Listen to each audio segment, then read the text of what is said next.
आचार्य सिक्के आर्यन यानी कि आपका छोटा भाई चिंटू सर। बाबा भी सब्जी बेचते थे, हमारे पापा भी सब्जी बेचते हैं, हम भी बेच रहे हैं। हम नहीं सोचते हैं कि हमारा लड़का भी बेचे। हाँ, यही तो बात है। हमारा बेटी पढ़ लिख कर अफसर बने। जी जी, यही तो बात है सर। देखिए, हम लोग को सोच बदलनी है, हम लोग को बेहतर से बेहतर करना है। अगर हम भी सब्जी बेचेंगे, मेरा बच्चा भी सब्जी बेचेगा, तो बताइए हम लोग में परिवर्तन क्या होगा?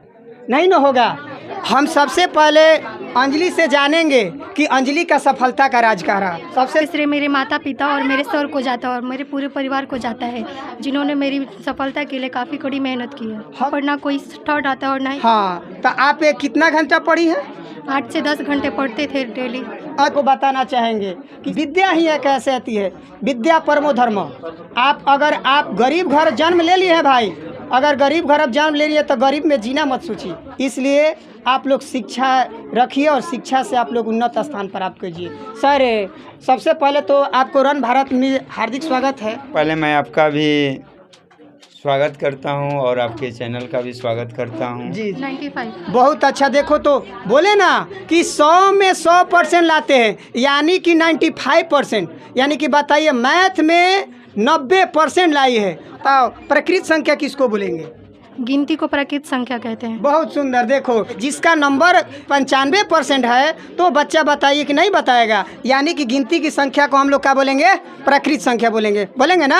आपका संस्कृत में कितना नंबर था? 89। और देखिए इनका संस्कृत में, यानी कि हमारे अजय सर यानी कि ऑल सब्जेक्ट पढ़ाते हैं, यानी हिंदी हो, संस्कृत हो, सोशल साइंस हो, मैथ हो, यानी कि ऑल सब्जेक्ट। और इनका तो मैथ तो कहना ही नहीं है, यानी कि मैं तो वो पढ़ाते हैं सर कि अब कहा ना जाए, क्योंकि मेरा ही कोचिंग में यह पढ़ाए हैं और मेरा बच्चा बहुत अच्छा किया है, बहुत अच्छा किया है। मैथ आज लोग भी बोलता है कि अजय सर मैथ कितना अच्छा पढ़ाते हैं। इसलिए मैं करत पंचायत से और तरारी प्रखंड से यह अनुरोध करना चाहता हूँ कि एक बार ज़रूर आप लोग अजय सर के पास ज़रूर आवे।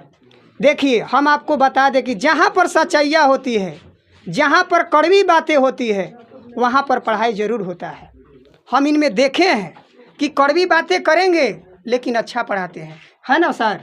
लेकिन यही तो बात है समाज का। 100% आपकी बातें सही है, क्योंकि मेरी एक सोच ही है कि मैं पैसों से ज़्यादा बच्चों की शिक्षा पर महत्व देता हूँ। जी जी जी। मेरी एक सोच रहती है कि जो बच्चा मेरे शरण में आ गया जी, उसे मैं एक अच्छा विद्यार्थी बना सकूं। जी जी, जो कि आगे चल के अपने माता पिता के दीन दशा को बदल सके। जी जी। और यही सोच है कि मेरे बच्चे, जब से मैं पढ़ाता हूं, करीब 1999 से मैं पढ़ाता हूं, और शुरू में मैं तो सिर्फ 8 क्लास तक ही बच्चों को पढ़ाता था, लेकिन 2007 के बजाय मेरा पढ़ाई पूरा बंद हो गया।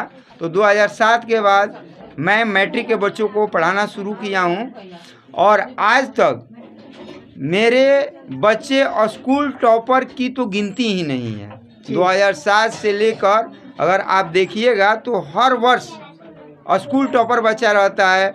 कभी कोपा स्कूल में टॉपर हुआ, कभी करथ स्कूल में टॉपर हुआ, कभी इटिमा स्कूल में टॉपर हुआ। होगी ना सर, यही तो बात है। आप तो एक बार बता रहे थे कि इस पूरा तरारी प्रखंड में समझ लीजिए कि एक प्रतियोगिता हुआ था।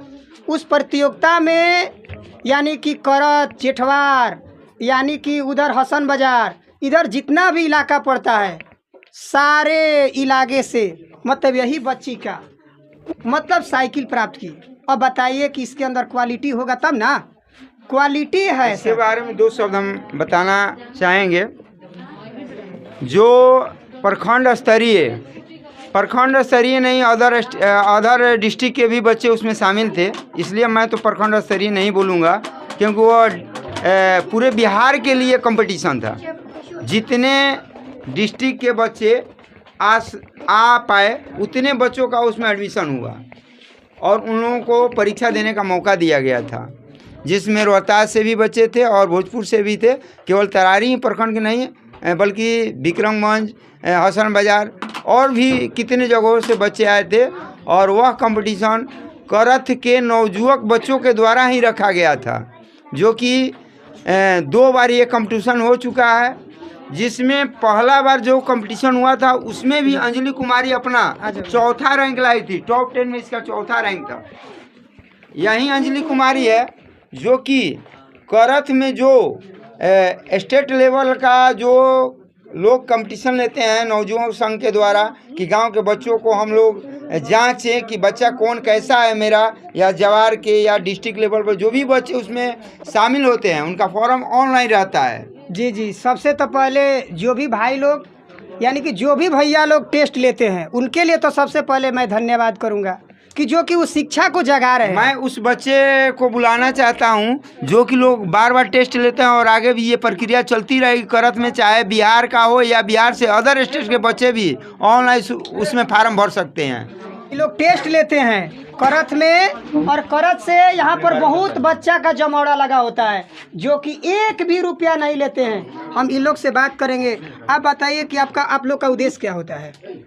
हम लोग का उद्देश्य तो यही है कि बच्चों को शिक्षा में और आगे बढ़ाएं और सबको शिक्षित करें और इस माध्यम और रुचि पैदा करें। और ये हमारी बच्ची है, हमारे यहाँ टॉप की थी अंजलि कुमारी। बहुत अच्छा, आपका हम धन्यवाद करते हैं भैया। इसी तरह से आप इस गांव का नाम रोशन कीजिए और आपके तरह इस इलाका में और 1-2 आदमी हो जाएंगे तो हमारा बिहार जो है बहुत आगे बढ़ेगा, बहुत आगे बढ़ेगा। 9th और 10th का हम लोग दोनों को हम लोग कंपटीशन कराए थे। जी जी। और दोनों भी बच्चियाँ सर ही के पास की टॉप की थी हम लोग के पास, और दोनों एक ही घर की हैं। अब बताइए, एक चचेरी बहन है। बहुत 1500-1600 बच्चे में यही अंजलि कुमारी जो कि टॉप की थी ना जी। Yes sir. और एक उसका एक छोटी सी बहन है जो कि वो भी 9th क्लास में है और 9th क्लास में ये टॉप की है। आपके सबसे तो पहले आपका नाम क्या हुआ? रानी कुमारी। बहुत अच्छा रानी कुमारी। और आपका तो रन भारत में आपका स्वागत है। Thank you. 9th क्लास में हो तो ये पहले बताओ, क्या अंजलि के तरह तुम भी टॉप करना चाहती हो ना? बिल्कुल सर। हाँ हाँ, टॉप देखो, टॉप नहीं करना है, टॉप 10 में जाना है हम लोग को। Yes sir. और तुम लोग को कभी सहयोग का जरूरत होगा, अगर सर तो हमको जानते हैं तो कोई कुछ भी का सहयोग होगा तो हम भी तुम लोग के लिए तैयार हैं। क्योंकि देखो बाबू, शिक्षा ही एक ऐसा चीज़ है कि हम लोग अच्छा मुकाम को पहुँचा है ना।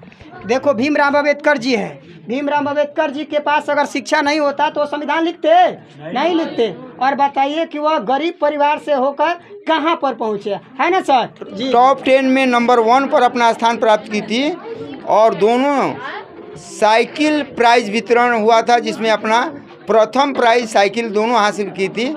और मैं शिक्षा पर एक बात कहना चाहूँगा।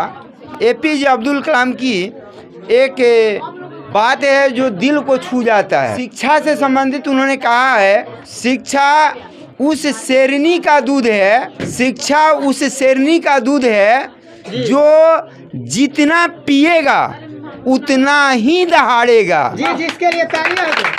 शिक्षा उस शेरनी का दूध है जो जितना पिएगा उतना ही दहाड़ेगा। इसलिए हमारे जीवन में शिक्षा महत्वपूर्ण है।